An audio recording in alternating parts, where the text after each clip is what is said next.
കർത്താവിൻ്റെ നാമം മഹത്വപ്പെടട്ടെ. ഫെയ്ത്ത് വോയിസിലേക്ക് എല്ലാവരെയും ഞങ്ങൾ സ്വാഗതം ചെയ്യുന്നു. യെശയ്യാ പ്രവാചകന്റെ പുസ്തകം 9-ാം അധ്യായം 2 മുതലുള്ള തിരുവചനങ്ങൾ ഇങ്ങനെ വ്യക്തമാക്കുന്നു. അന്ധകാരത്തിൽ കഴിഞ്ഞ ജനം മഹത്തായ ഒരു പ്രകാശം കണ്ടു. കൂരിരുട്ടിന്റെ ദേശത്ത് വസിച്ചിരുന്നവരുടെ മേൽ പ്രകാശം ഉദിച്ചു. ക്രിസ്തുവിൽ ഏറ്റവും പ്രിയപ്പെട്ടവരെ, എല്ലാ മനുഷ്യരുടെയും ഹൃദയങ്ങളിൽ ദൈവത്തിൻ്റെ പ്രകാശമുണ്ട്.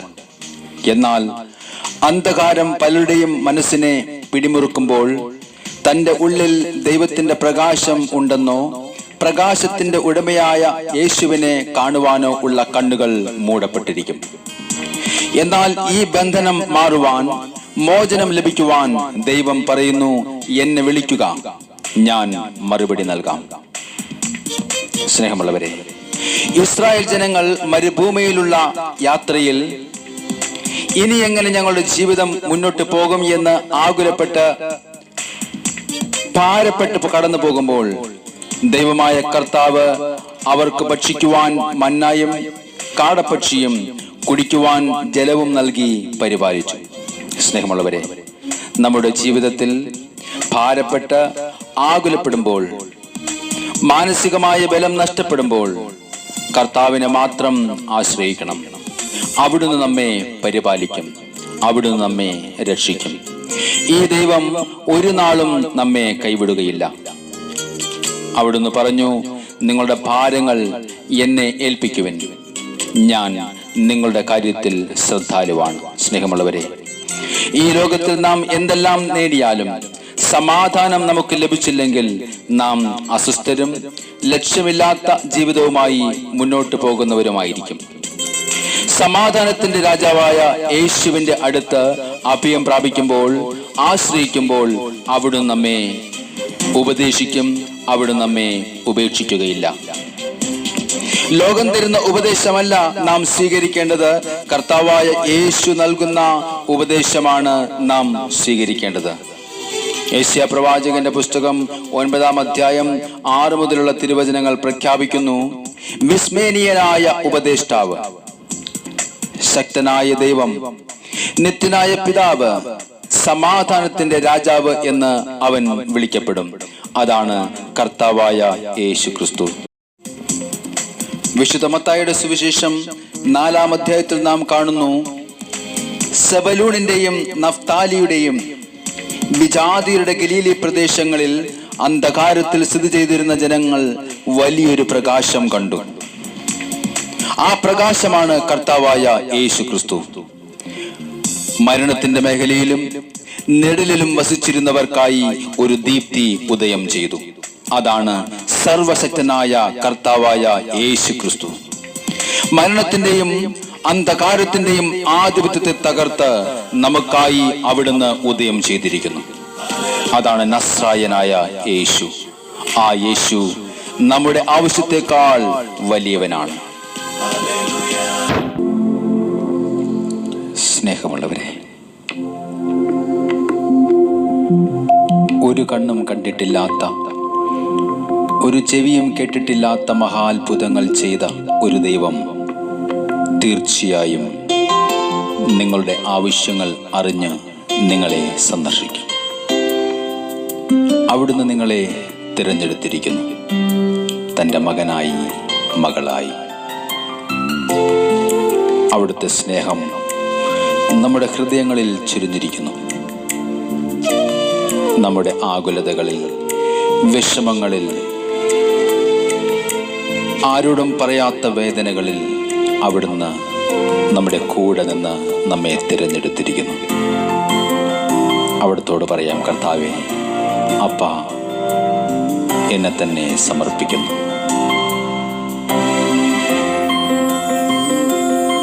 എന്നെ തിരഞ്ഞെടുപ്പാൻ, എന്നെ മാനിക്കുവാൻ എന്നിലെന്തു നീ കണ്ടേശുവേ. എന്നെ തിരഞ്ഞെടുപ്പാൻ,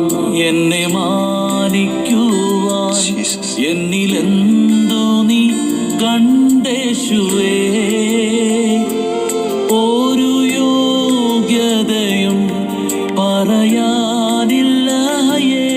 കൃപയൊന്നു മാത്രം യേശുവേ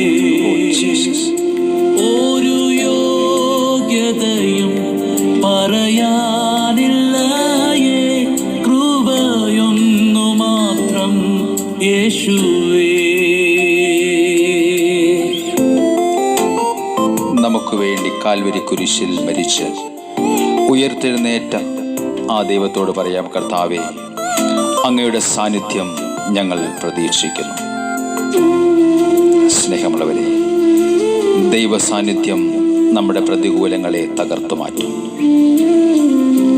ആ ദൈവത്തെ നമുക്ക് സ്തുതിക്കാം. ഗതസമനയിലെ അതിവേദനയിൽ എന്നെ ഓർത്തു സഹിച്ചുവല്ലോ.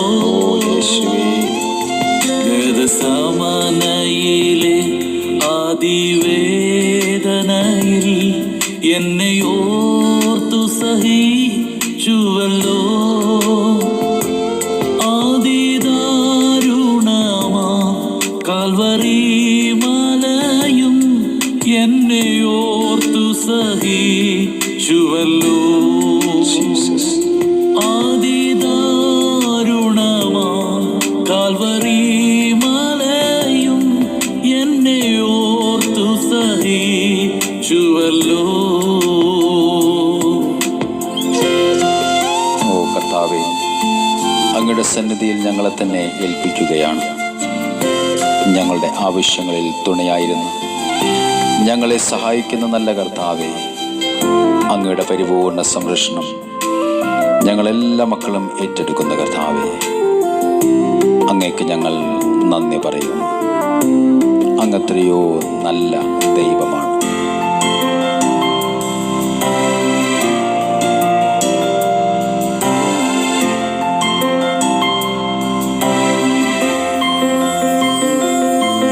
എനിക്കായി മരിപ്പാൻ, എനിക്കായി സഹിപ്പാൻ എന്നിലെന്തു നീ കണ്ടേശുവേ.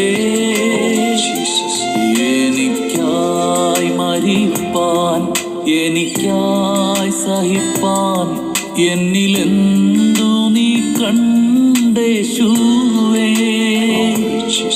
ഒരു മാന്യതയും പറയാനില്ലയേ ദയയൊന്നു മാത്രം യേശുവേ. ഒരു മാന്യതയും പറയാനില്ലയേ ദയയൊന്നു മാത്രം യേശുവേ.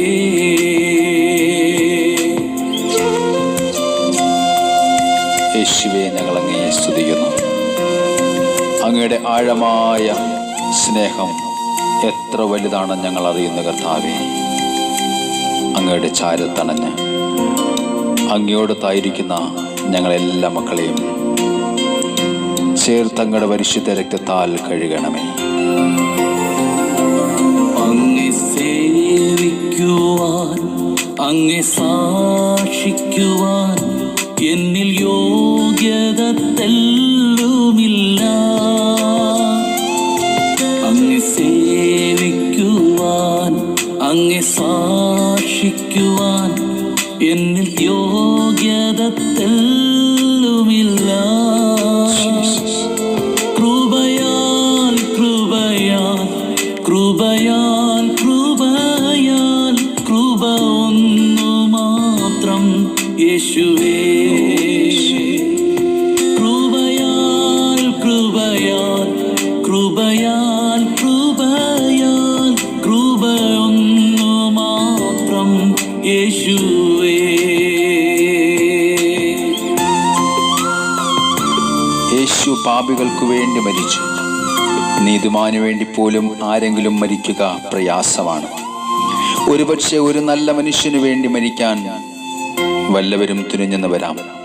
എന്നാൽ യേശു നമുക്ക് വേണ്ടി മരിച്ചു. നമ്മോടുള്ള സ്നേഹം അവിടുന്ന് പ്രകടമാക്കിയിരിക്കുന്നു. ഇന്നീ പാതലത്തിൽ അങ്ങെ സേവിക്കുവാൻ എൻ്റെ പ്രത്യാശ ഒന്നു മാത്രം. ഇന്നീ പാതലത്തിൽ അങ്ങെ സേവിക്കുവാൻ എൻ്റെ പ്രത്യാശ ഒന്നു മാത്രം. കാഹളം കേട്ടിടും, കാഹളം കേട്ടിടും, കാന്തൻ വന്നിടാൻ നേരമായി. കാഹളം കേട്ടിടും, കാഹളം കേട്ടിടും, കാന്തൻ വന്നിടാൻ നേരമായി. എന്നെ തിരഞ്ഞെടുപ്പാൻ, എന്നെ മാനിക്കുവാൻ എന്നിലെന്തു നീ കണ്ടേശുവേ. എന്നെ തിരഞ്ഞെടുപ്പാൻ, എന്നെ മാനിക്കുവാൻ എന്നിലെന്തു നീ കണ്ടേശുവേ. ഒരു യോഗ്യതയും പറയാനില്ലയേ, കൃപയൊന്നു മാത്രം യേശുവേ. ഒരു യോഗ്യതയും പറയാനില്ലയേ, കൃപയൊന്നു മാത്രം യേശുവേ. ഇന്നേ ദിവസം ഇത് കേട്ടുകൊണ്ടിരിക്കുന്ന എല്ലാ മക്കളിലും ദൈവത്തിൻ്റെ കൃപയും കരുണയും ഉണ്ടാകട്ടെ എന്ന് കർത്താവായ യേശു ക്രിസ്തുവിൻ്റെ നാമത്തിൽ ഞങ്ങൾ പ്രാർത്ഥിക്കുന്നു.